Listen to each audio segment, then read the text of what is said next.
The Burj Khalifa in Dubai is the tallest man-made feature on the face of the planet, and one of the greatest achievements in engineering history. To dream it up took outrageous ambition. To put it together requires nerves of steel. Constructing cranes taller.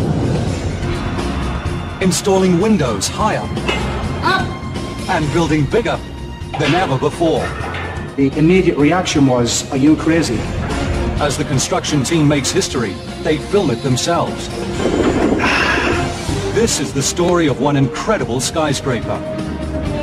And the people risking their reputations and their lives to build it. All these people that are underneath this are at risk.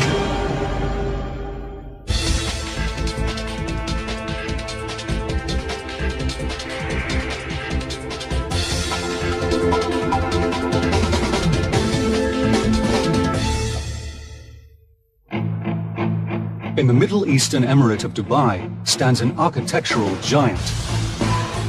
At 828 meters high, the Burj Khalifa is the tallest building on Earth. This $1.5 billion tower opened in 2010 with one of the most spectacular fireworks displays ever seen. But this patch of land once looked very different. 6 years earlier, when construction started, it was little more than a barren, parched, and sun-baked desert. In February 2004, the team breaks ground at the Burj site. When you build this big, speed is of the essence. Time is money. There's so much money invested in these buildings, you have to finish them and start recouping your investment. Construction manager David Bradford is the man responsible for getting the job done on time. So I was ecstatic, just to get a job like this. It's like a dream come true. This is the biggest building in the world. How many people get an opportunity to work on a job like this? But as David starts work, the architects are still finalizing the tower's complex design. The way you build a building like this, you have to fast-track it. So you can't wait until you get all the design in place. You'll be sitting there in your office for 3 years trying to get the design finished before you can tender it. With large parts of the structure still on the drawing board, the construction team heads into the sky. The fastest way to build a tower like the Burj is with reinforced concrete, using a process called jump forming. The team builds molds at the base. They insert steel reinforcement bars and pour in concrete. Then when the concrete sets, the team lifts the molds up to the next level. And the process starts again. Using this system, the building begins growing at the pace of one new floor every week. When you set the jump form up like this, you put the rebar in, you pour the concrete on the top. After 12 hours, this is 12 hours after you place the concrete, which is liquid, you pull the forms back and you actually climb the hydraulic jump form system up on the concrete that was previously poured. And then when it climbs up automatically, 4 meters at a time. The Burj Khalifa is the brainchild of Dubai property developer Emaar. They want to proclaim the city's growing status as a global financial center by building the world's tallest tower. So Emaar has called in one of America's top architecture firms, Skidmore, Owings & Merrill. SOM is based in Chicago, the home of the skyscraper. As their chief engineer Bill Baker knows, building higher isn't simply a case of taking an old design and adding more floors. The added height creates a unique set of engineering challenges. We're on the 90th floor of the Willis Tower, formerly known as the Sears Tower. As you look out across Chicago skyline, you see almost a sampler of skyscraper technology. Over here is the Aon Tower, which was formerly called the Standard Oil Building, and it's a single tube. Each time architects go taller, they must invent new structural systems. If you look at the predecessor to the Sears Tower, the John Hancock Tower, it's called a brace tube. So you can see the diagonal bracing on each of the four sides ties all those columns together so that it acts as if it's one tube acting together. One of the last great structural inventions came with the tower that Bill is standing on. At 442 meters, the Willis Tower was the world's tallest building until 1996. Its design is called a bundled tube. Essentially, it's made up of 9 towers bound together to create a single rigid structure. But this design has its limits.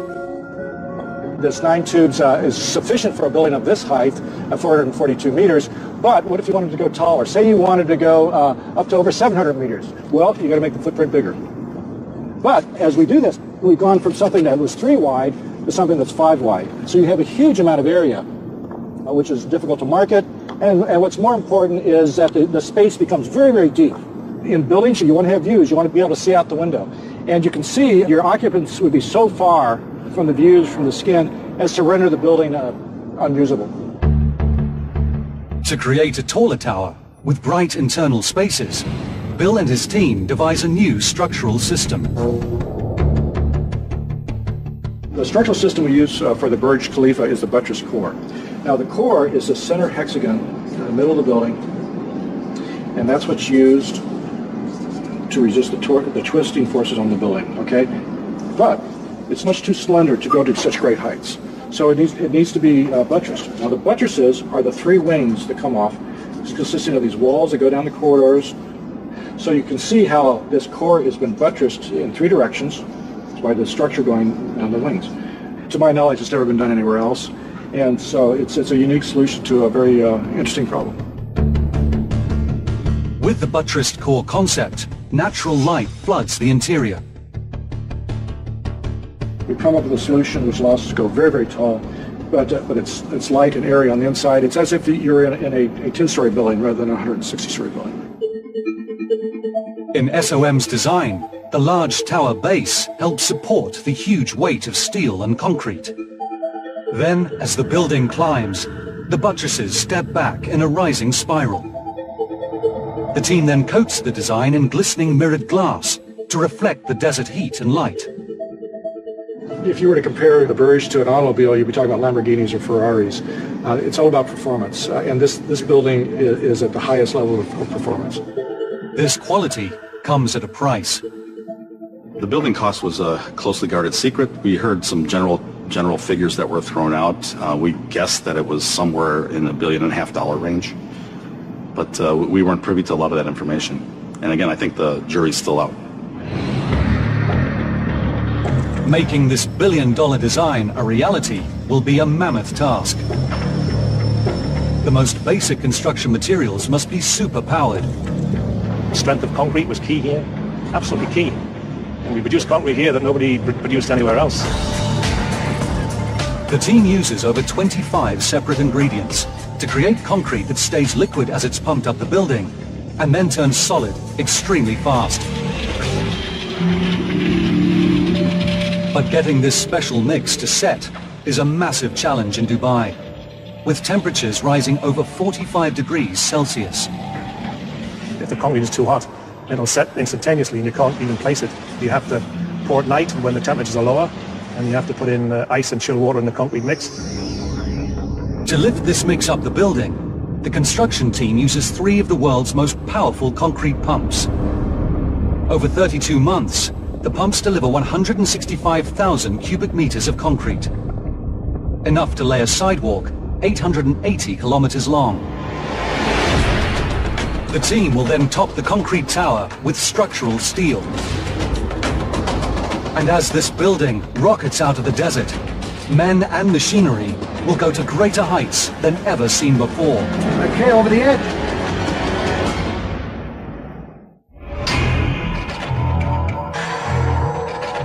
The city of Dubai is home to 17 of the 100 highest skyscrapers on Earth. But they're about to be dwarfed by a monster. As construction accelerates, the Burj Khalifa is now growing a new floor every 3 days. The idea is keep the ball rolling, never stop construction at any point in the project until you're finished. The building's handed over, that's it. That's when you can relax. While this process continues, there is still one fundamental detail to resolve. The architects still haven't decided on the building's final height. Usually minor things change, and this one, major things changed. We had the foundations went in way before we figured out the final height of this building.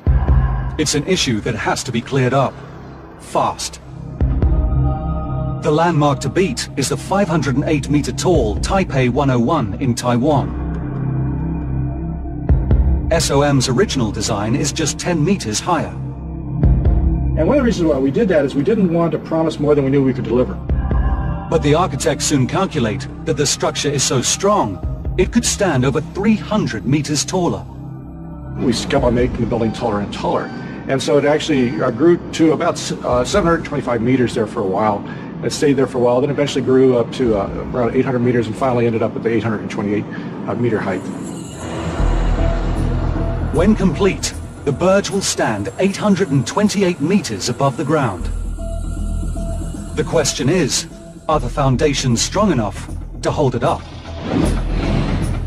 Early on in construction, analysis of the ground under the site highlighted a problem. It's not like, when I worked in New York City, you get good granite there, you go down 4 or 5 meters into good granite, and that's what you sit your foundation on, the granite itself. Here the ground is top layer of sand, 3 or 4 meters of sand, and you get into weak sandstones, weak limestones, nothing very good. But science provides the answer. The future of the Burj Khalifa and its entire colossal weight rests on one scientific principle: friction.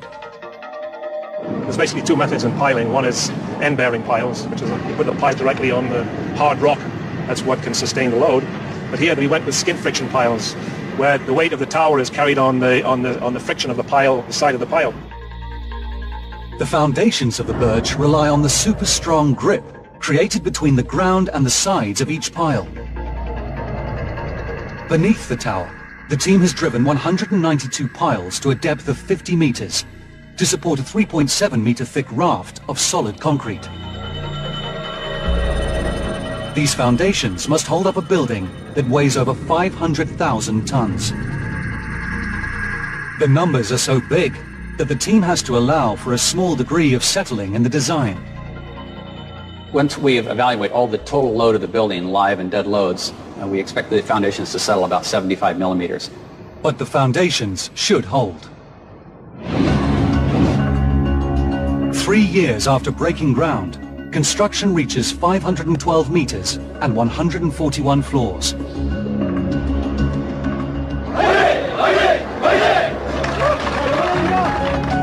The Burj is now the tallest building on Earth. To help move materials, the team hires 3 of the biggest construction cranes in the world. I mean, these are very specialist cranes, actually huge. They weigh 120 tons dead weight. That's a crane itself, and without anything on the hook. The high-wire act of installing the cranes falls to a special group of men. Sharif and his team of crane riggers.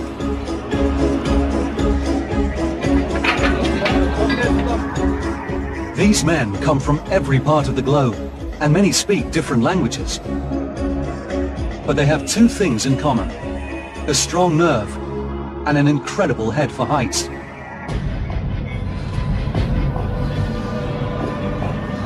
Their task is to erect the cranes and keep them working smoothly.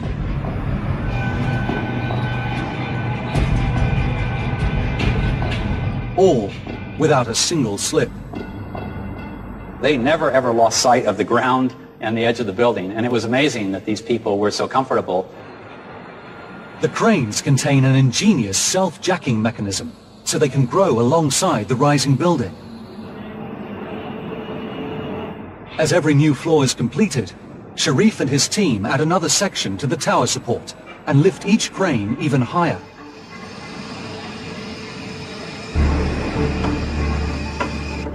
You need a steady hand to operate the highest construction crane in the world.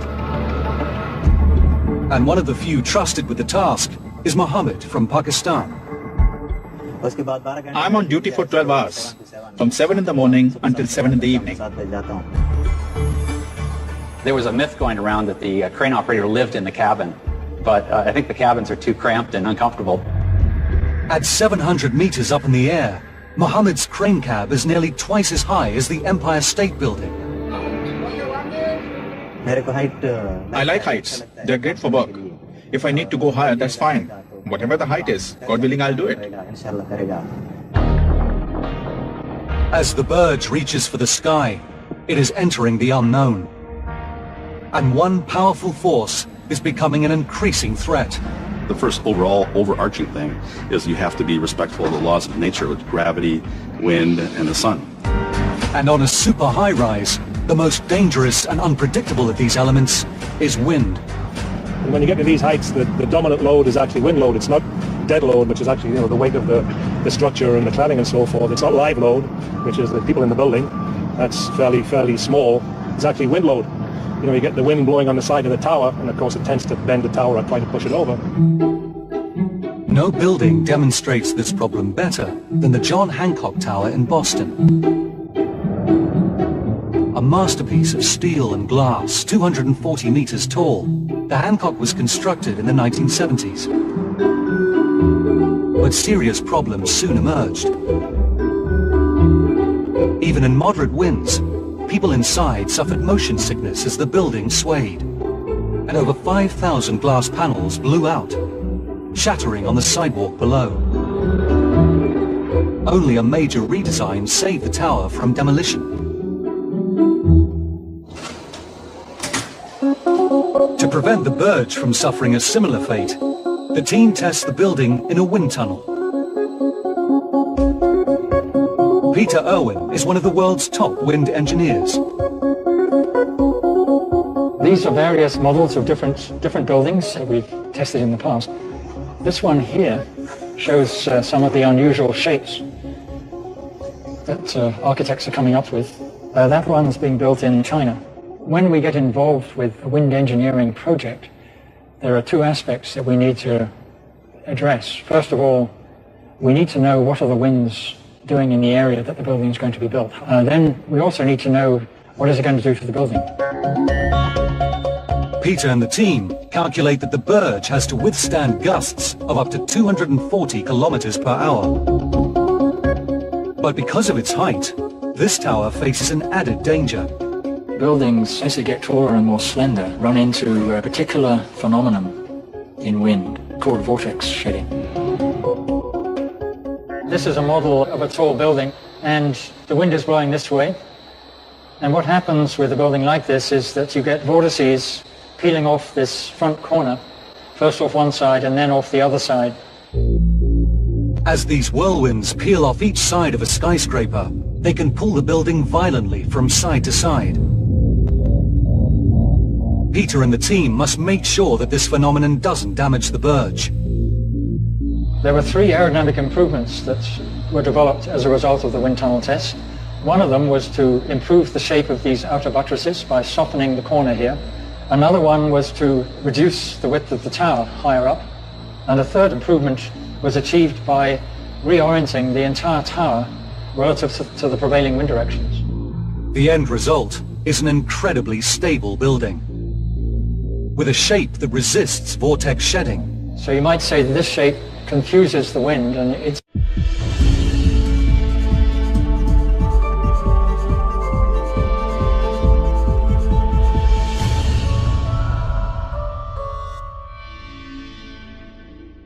unable to create these strong crosswind forces that affect many other buildings.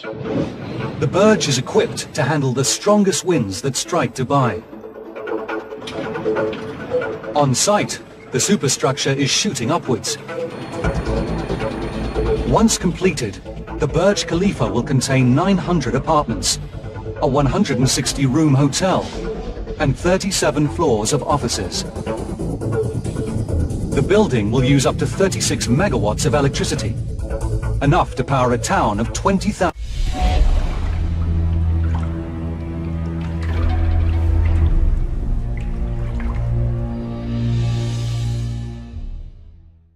people. In a power outage, 5 huge generators will supply backup electricity. But first, someone has to get these massive machines into position. 3 days before Christmas Day, and look what Santa's brought me. That's a 22-ton generator, and there's 5 of them. Pull it! Gently! Keep your eyes on the machine. What have we got? 26. It's supposed to be 22. Someone, somewhere, has made a critical mistake. Each generator should weigh 22 tons. Why is it 26 tons? You're amazing. Amazing. Everything is rated below 25 tons. The spreader beam is rated until 25 tons. All these slings, they're 6 tons each, that's 24 tons, and we're trying to lift 26 tons. Therefore, all these people that are underneath this are at risk. Why is that? Right now, my people are at risk. Yes. 26 tons. It's 26 tons. Yes. The generator is 4 tons too heavy, and the chains could snap at any moment. Put it down.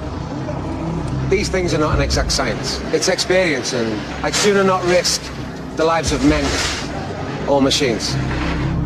When you're building on this scale, safety is paramount. The team must reinforce the lifting gear before moving the generators into the building. As work progresses, the task of keeping everything on schedule is taking its toll on David Bradford. I went all out here to produce the best job possible. That had an impact, obviously, on my family life. My wife didn't see me, although she didn't complain about it, but I'd show up home and my wife was already gone to bed, and I'd be out in the morning before she got up. But the job's just about to get even tougher. It's kind of a building you can't afford to make mistakes. Okay. That's the bottom line. You make a mistake, the building stops, then everybody incurs huge costs. The contractor's got all his plant equipment lying idle. He's got thousands of workmen out of work, basically. Can't afford mistakes. You have to check, double check. Everything has to be more or less perfect, all the way up the building. And with the superstructure almost done, one thing is less than perfect. The glass panels that should already cover most of the building are still nowhere in sight.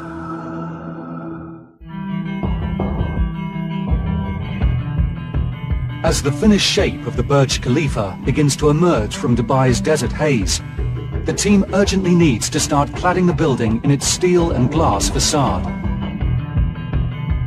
As the construction drives upward, you need the cladding to enclose the building, create interior environment where you can actually work inside and do fit out and mechanical work, all the kinds of things that make the building habitable need an enclosure. It is a massive task to seal the structure from wind, rain and sand. 24,348 individual panels must be assembled and installed on the exterior. But the company commissioned to supply the panels has gone bust. Now the building is in danger of going over schedule and over budget. Every idle day, every decision is not made, it costs somebody a lot of money. Local contractor Arabian Aluminium brings a new panel supplier on board. And they track down a problem solver to kick-start the operation. I hopped on a plane, arrived in Dubai for the interview, and was taken to the job site. And he said, well, this is the job, and this is what you're going to be doing. And I looked up and I said, wow. He goes, yeah, it's not even halfway there. So, big surprise. And I said, well, where's the windows? He said, well, this is a problem. There is no curtain walling, there's no design, we don't have a system. I said, well, this is a job for me then, I can fix this problem. Construction of the facade is now 18 months behind schedule. To put the build back on track, John Zarafa helped set up a brand new factory devoted entirely to the Burj. I thought, yeah, it's going to be difficult, but it's a challenge. We were fairly amazed because they went from appointment of their new contract through design, through production of the components, and ready for the testing in a space of 4 months. This is a typical panel that was used on the Burj, basically with a vision glass, big piece of vision, small vision glass, stainless steel spandrel, vertical bullnose. It's a stainless steel fin, it's mirror finish, which is at the moment has got protection on it, which will eventually get taken off. These panels are literally lifted up as a complete unit, and they're hung. That's why they call it a curtain wall. It's actually hanging from the slab above. Covering buildings in glass might look good, but in Dubai, this creates a special challenge, as John demonstrates. We've got a piece of clear glass here, just normal glass. The sensors are measuring the temperature in the box to understand how much heat is transferring through the glass and into the box. So if this was on the building, this is the amount of heat that would transfer through the glass and into the building. the outside temperature is now reading 46 degrees Celsius, which is very, very hot. As you can see, we're having a bit of a sweat. 46 degrees Celsius is high, but that's nothing compared to the temperature under the glass. The current temperature inside the clear glass box is reading 98 degrees Celsius, so not too many human beings that I know could actually live in this environment. The internal temperature is just below boiling point. If this ordinary glass were installed in the Burj, the building's interior could become the world's biggest sauna. But the team has a high-tech solution. Here we've got the glass for the Burj Khalifa, which has two coatings on it. The outside coating is a silver coating, which captures the UV rays and reflects them back out of the building. Inside coating is a titanium coating, which captures the infrared rays. By reflecting infrared and UV rays, the glass drastically reduces the amount of heat that penetrates the building. But this technology comes at a cost. Do everything that is involved with making a panel to the point of bringing it to the site and installing it. You're probably talking close to $2,000 a panel times 24,000 panels. It's a lot of money. So 24,000 times 2,000 is 48 million. As the glass and aluminium arrive in Dubai, factory workers assemble the panels and ship them straight to the building site.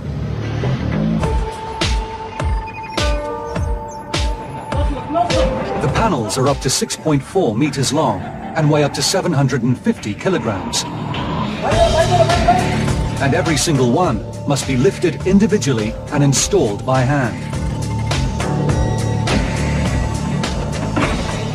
It's very dangerous. You can imagine these panels are quite large, and as soon as the wind grabs them, they're like a big sail, so very difficult to control. The panel could go flying back into the building, the glass would break, and you're going to get a shower of glass coming down the building. A guy could get his legs cut open and stuff like that. It's quite dangerous.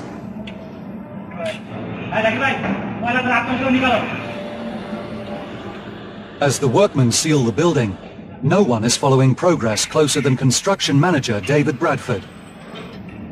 The major milestone, believe me, been working on this thing for a year now. It's been a nightmare. On a Friday, if I wasn't coming into work, I'd set my telescope up on the roof and spy on the cladding contractor to make sure he was working. If he wasn't, I'd give him a telephone call. Hey, what happened? You know, why aren't you working? We actually recovered all the time that we needed to get the building back on track, which was really astounding that they were able to do this. The curtain wall is virtually finished. 5 years after breaking ground, the Burj is racing towards completion. On the outside of the building, one of its signature features is taking shape. The highest external balconies in the world.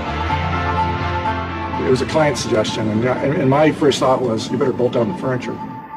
We'll head into the main control room. Wind engineer Peter Irwin has a simple way of demonstrating the problem. Using a state-of-the-art wind tunnel at the University of Ontario, run by engineer John Comar. The air is streaming through this side. It contracts right through this nozzle in a very uniform fashion and streams right into that corner number 1. Okay. What we want to do today is to look at the effect of wind on people. We will presumably be able to have them harnessed down to be safe. We'll certainly strap them down and get them linked to the floor so they don't blow away. In Dubai, the Burj Khalifa might be hit by winds gusting up to 240 kilometers per hour. And this demonstration will show the effect of high winds if an ordinary person was standing on an unprotected balcony. Okay, we're turning on the wind, Simon. It's going to go up to 70 miles an hour, so get ready. Okay.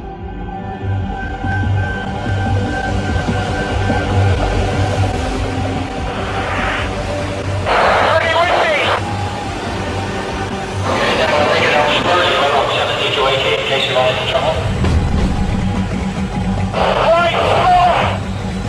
130 kilometers per hour is equivalent to a Category 1 hurricane. Could you try and take 1 or 2 steps forward? Okay, thank you. That's enough. I'd like to be on a balcony in that kind of wind at 120 stories.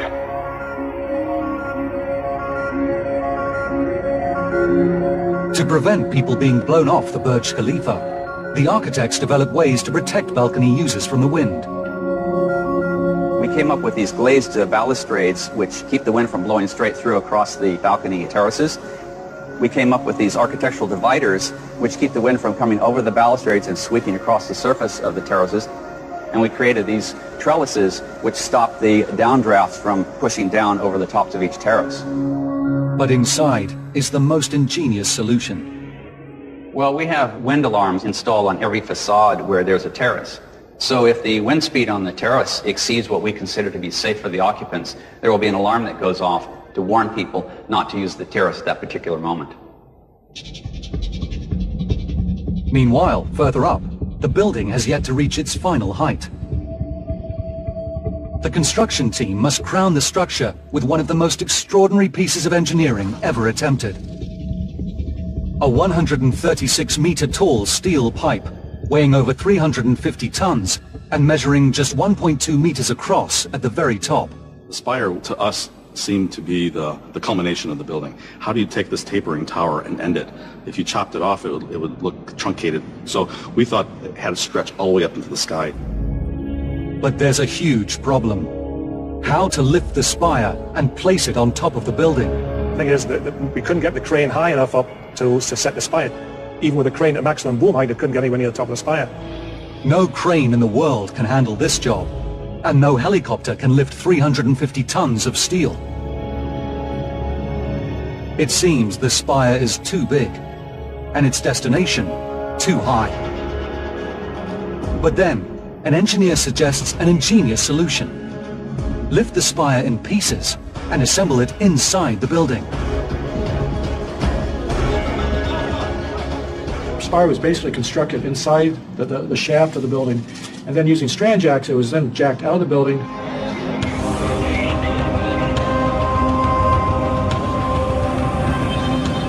All the lead architects and engineers gather to see the spire rise into its final position. Here we are for the last jacking of the spire to take it up to the top.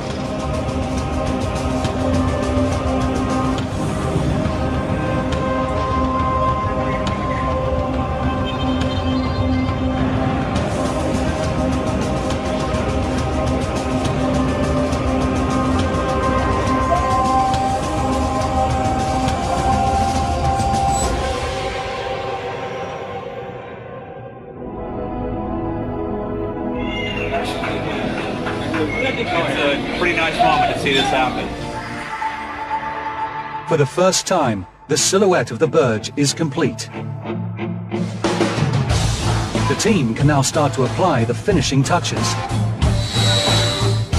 This building doesn't just have to be the tallest in the world, it also has to be the best.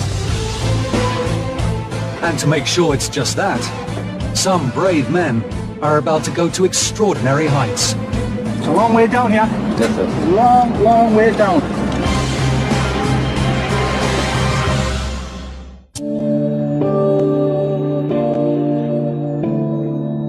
After an incredible team effort, workers are finally installing the last curtain wall panel on the Burj Khalifa. The key to the job was the planning. We planned that whole thing down to the millimeter, down to the second.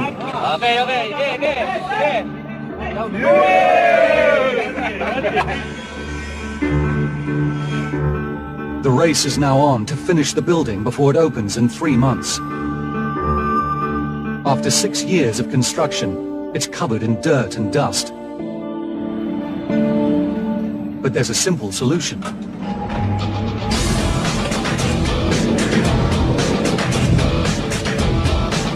Teams of window cleaners will polish the entire facade by hand and rope. All 24,348 panels. 800 meters up, there's one more job. After dark, the entire building will be illuminated by thousands of decorative lights. But at the tip of the spire, the last 7 lights still need to be installed. The scope of work was to cut 7 holes into the existing spire. If it was me, I probably would have said, out of the 2,000 lights, 7 forget about it. Standing on the ground, you're not going to notice. But AMAR wanted to do this job 100%. You know, they set their targets very high. The construction team must find a way to finish the job. You couldn't get a scaffold up there. The crane couldn't get that high.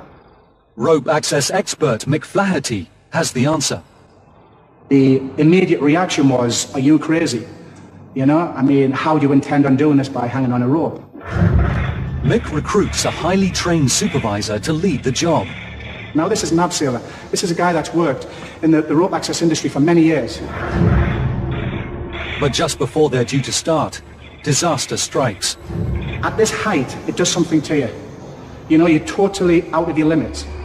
Making our way into the spire, I could see it in his eyes. He was concerned. He went white. He stops and he says, I'm sorry. I says, what's wrong?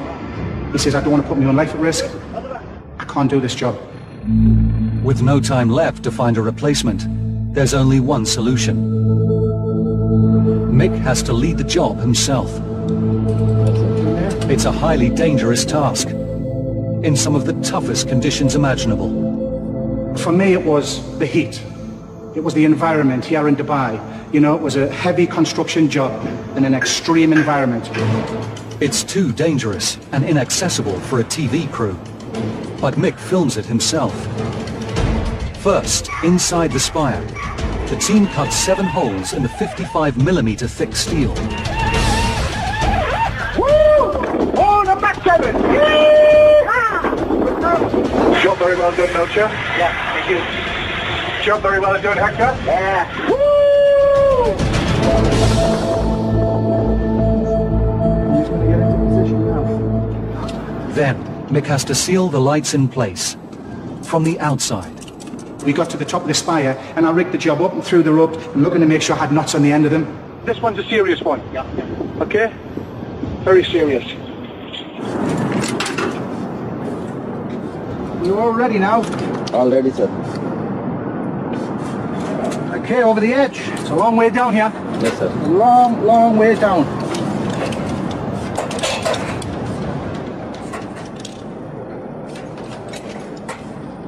You feel so high, you know? It doesn't feel real. Okay, Jamil? Yes, sir. All okay, sir. All right. That initial going over the side and doing the abseil, it was just a mega buzz. It was like, shall I look down or not? We've been cutting the hole with the steel. We've then been installing the light housing. And now we're going to finish by sealing. Fantastic, eh? Yes, sir. So that is the job complete.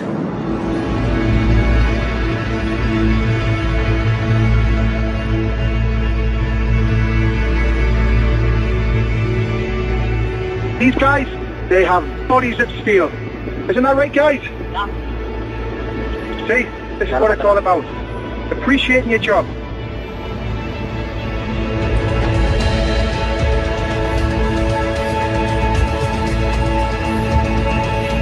The Burj Khalifa finally opens to the world in January 2010. Standing 828 meters high, it is the world's tallest tower by over 300 meters.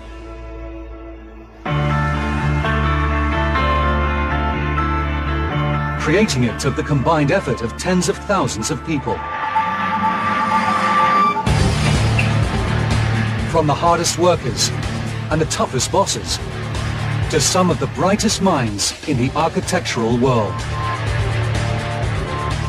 It was a great feeling to get the job. It was even a better feeling to finish it. And you can see the result over there. I mean, it really is a fantastic building. Okay, done.